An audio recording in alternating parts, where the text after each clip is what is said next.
President, I was at the State of the Union address as the gentleman in the chair and most of the folks in this room. In the State of the Union address, the President made a very strong statement. I was pleased to be able to hear him say, he made this statement: "We'll buy American to make sure everything from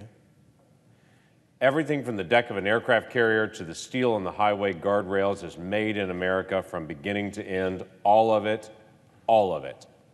Great. What he left out is what we've marked as a little asterisk here on the everything, all of it, all of it. It seems to be except oil and gas. Oil and gas is one of those things that is essential for us. It's not just transportation. It's not just electricity. The carpet I'm standing on has petroleum products in it. The finish on this desk has petroleum products in it. The suit that people are wearing often will have some petroleum products in it. Maybe the buttons on the jacket, paint on the walls. There's petroleum products all over this room and is needed for all kinds of things. Our economy is connected to petroleum. Now, that doesn't mean we can't do it cleaner. That doesn't mean we can't do it better. But it's interesting to me to be able to note that when we talk about buy American and doing American, now when there's the conversation and now decision finally from the Biden administration that we're going to cut off Russian oil and gas coming into the United States, good, then it immediately turns to let's get it from Venezuela or from Iran or find some other source. And we're all saying time out. There's this country called the United States that we also produce oil and gas.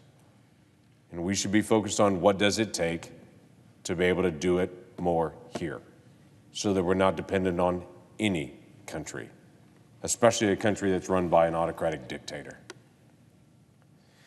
I wish this was the only statement that I would challenge on it, but I was quite shocked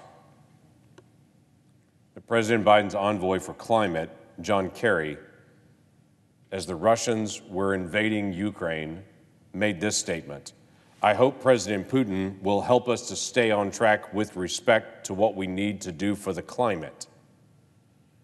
And then he said that a Russian war could cause massive emission consequences. Wow. The focus seemed to be on emissions consequences of a war rather than the people of Ukraine. And the focus seemed to be on, I hope President Putin will stay on track with respect to climate change rather than stop. Listen, when I just talk to normal folks on the street in Oklahoma, they're frustrated about the price of gas. No matter how small their car is or how big their truck is, they're ticked at the high price of gasoline. They've been upset for a while. It's not just based on Ukraine. The price of gasoline just in the past 13 months has gone up over $1 a gallon. That wasn't because of Russia and Ukraine. That was directly because of policies that are in the Biden administration. Now it's accelerating even more.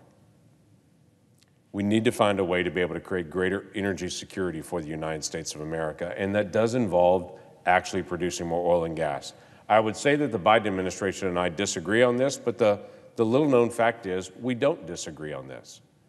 I do agree with the Biden administration, because if you look at the Biden administration's official numbers that they actually put out from the Energy Information, when they put out their official numbers and they have to estimate how much oil and gas we'll use globally, their official estimate from the Biden administration is between now and 2050, we will continue to need progressively more and more natural gas and petroleum products. By the way, also more coal in their estimates as well. But where I differ from the Biden administration, they do acknowledge privately the facts and lay the data out and say we're going to need more oil and gas and more coal, not less, to provide the basic energy needs of the world. Where I disagree with them is how they're trying to be able to push the world into other energy solutions by raising the price of oil and gas, which directly punishes consumers. And to be able to meet American climate goals, to say if we're going to meet our American climate goals, we need to push production out to other countries and have them produce the oil and gas and send it to us so that we can show a good score for our climate while we still actually need to be able to purchase that oil from someone else. Let's admit the obvious. We need all kinds of energy. And in the next 30 years, according to even the Biden administration, we're going to need more gas, natural gas, more petroleum, more oil, and more coal worldwide. We're also going to need all kinds of other forms of energy. Unlike others, I'm not opposed to every type of energy. Let's also make it as clean as we possibly can. But we need to have all forms of energy out there, but we also need to admit the basic facts. We need oil and gas production. Now, that doesn't mean we go get it from Venezuela. Venezuela is a ruthless human rights violator. The leadership of Venezuela tortures his own people. We need to not go run to Venezuela to be able to get additional oil. We certainly don't need to go run to Iran. No, I don't know that this administration is running to Iran, but there's great rumors that are flying around currently about the final negotiations of Iran nuclear deal, and we're waiting to see what the actual details are. Whether that's going to include putting Iranian oil on the world market. I hope it does not. I hope also that they deal with an Iran nuclear deal, they actually deal with the weapons that Iran is producing to actually deliver a nuclear warhead, as they continue to be able to test more and more missiles with more and more range with a larger and larger warhead size. That's specifically designed for a nuclear warhead.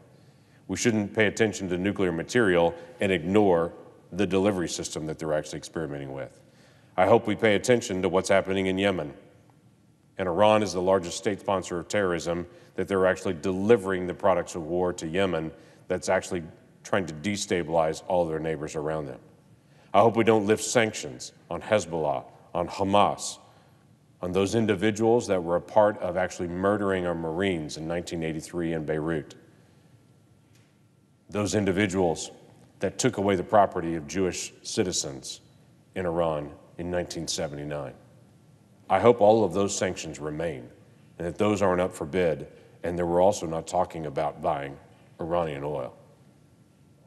Solving our need for energy should not mean running to dictators around the world to go get it from them. So what's happening now? The administration has done a release of 30 million barrels from the United States Strategic Petroleum Reserve, which, by the way, is a day and a half of our oil usage. It does have some effect, but it's a day and a half of our oil usage. It's not the long-term solution. Long-term, that is not even a bump in prices.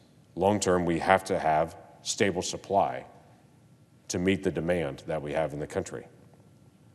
This administration is saying that there's more oil production now in the United States than there was 2 years ago. That's factually true. During the time of COVID, production of oil plummeted in the United States. So there's definitely more oil being produced now than there was during the peak of the time during COVID. But they've also taken on multiple different items from the very beginning of the administration to do what they could to be able to attack the production of American oil and gas. From day one, with cutting off the Keystone Pipeline, which, by the way, I have folks that catch me and say, what difference would the Keystone Pipeline make? Well, let me give you an example. The Keystone Pipeline would deliver more oil to Houston, Texas a day than what Russia does a day to the United States.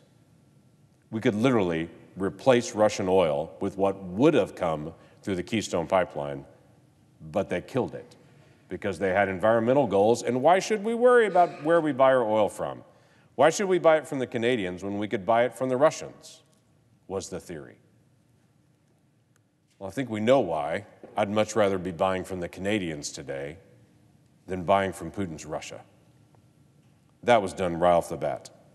Federal Energy Regulatory Commission, just 2 weeks ago, not ancient history, just 2 weeks ago, announced a new restriction on natural gas pipelines and said they will make decisions on export facilities of natural gas and natural gas pipelines on a case-by-case basis based on their mitigation plans that they will present. No definition of what that would mean. It's basically, if you're going to sink billions of dollars into doing a pipeline, we'll make our decision when you're in process. What does that do? That discourages any company from actually doing a natural gas pipeline or certainly an export facility, when right now Europe is screaming to us, export more natural gas. FERC literally during the war announces they're going to make it harder to do natural gas exports. The Obama-era rule on waters of the United States destabilized a lot of investment because no one knew what was going to be the issue and what was not going to be the issue. The Biden administration is now saying they want to be able to reopen all of that and to create less certainty on investment. There was a pause on oil and gas lease sales. They said they were going to do a temporary moratorium. They started that on January the 20th of 2021. It hasn't reopened yet. Their temporary moratorium. Every 5 years, there's a plan that has to be presented for offshore leases and how they're going to actually do offshore work. That plan is due in June of this year. As far as we can tell, the administration's taken up nothing on it, meaning offshore will have no ability to be able to continue permitting because they're just apparently not going to do the plan, which means you don't get access to those leases. So whether it's offshore, whether it's onshore, they're cutting off future supplies. If that's not hard enough, the administration nominated Sarah Raskin to be Vice Chair of Supervision for the Federal Reserve, who's made public statements that she wants to use the Federal Reserve to be able to help cut off capital to anyone who handles fossil fuels. It's basically if you can't get loans and you can't transport from here to there through a pipeline and you can't get additional leases offshore or onshore on federal lands, you've severely limited the locations that you can actually get energy long term. While Biden's own Energy Information Group says we're going to continue to need more oil and gas, more coal in the days ahead. The facts versus the reality of what they're actually putting into place. Now again, electric vehicles don't offend me. For those folks that can afford an expensive electric vehicle, that's great. It's 2% of the vehicles on the road, and they're fine. I don't have a problem with them. But even when they talk about, let's do what we can to double the number of electric vehicles that are on the road, great. We'll be at 4% of the vehicles on the road will be electric. The other 96% of the people in the country want to go to school, want to go to work, want to go to the grocery store, want to travel on vacation. And right now to do that, they're paying the price for it. Let's have all forms of energy. Let's have some realism in our conversation. Let's do what we can to be able to open up energy production. What am I doing? I have a specific piece of legislation that deals with the permitting processes. It deals with some of the executive actions that President Biden has put into place to be able to slow down the production of American energy. It opens up the process so that we can actually get back to producing more American energy. I'm also promoting some very key things that the administration can do right now. For instance, when energy companies are looking to do investment for additional drilling, they're asking the question, how long is the war going to happen? When is all this going to fall apart? And no one knows that. The administration could today announce we're doing a moratorium on buying Russian oil for the next 12 months, lay out a firm date on it, and then say 12 months from now, we'll review it. What difference does that make? That tells energy companies, if you're going to invest and you're planning to come online in the next year, we're not going to cut your legs out from under you by the United States buying Russian oil again in a few months. That we actually do American investment to be able to actually replace the Russian oil that's coming in. This administration could also today say we're not going to make any changes to any of the rules that are out there that will affect any of the process for developing American oil and gas for the next 12 months, just a pause on making any changes on that. And this administration could actually open up federal leasing, which, by the way, is not a radical idea, it's the law. The law says that the administration has to do it every quarter, and so far, 4 quarters in a row, the Biden administration has ignored the law of the United States and just not done the leases, saying they have plenty, I don't want to do more. 4 quarters in a row, they violated the law. So what could the Biden administration do to be able to help American production? Follow the law, put a pause on new restrictions, declare how long they're going to actually hold off on Russian oil and how long that'll be to give certainty for people in their investment, and pause all these new restrictions on capital. If the Biden administration did that today, we would see an even greater increase in oil. Listen, there's no incentive that needs to be put in place.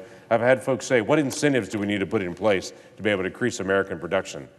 Can I just say, oil is at $120 a barrel. There's no incentive that needs to be put in place. The problem's not the incentive. The problem are the restrictions on the other side. With that certainty, in a constantly changing environment, few people want to be able to take the risk for it.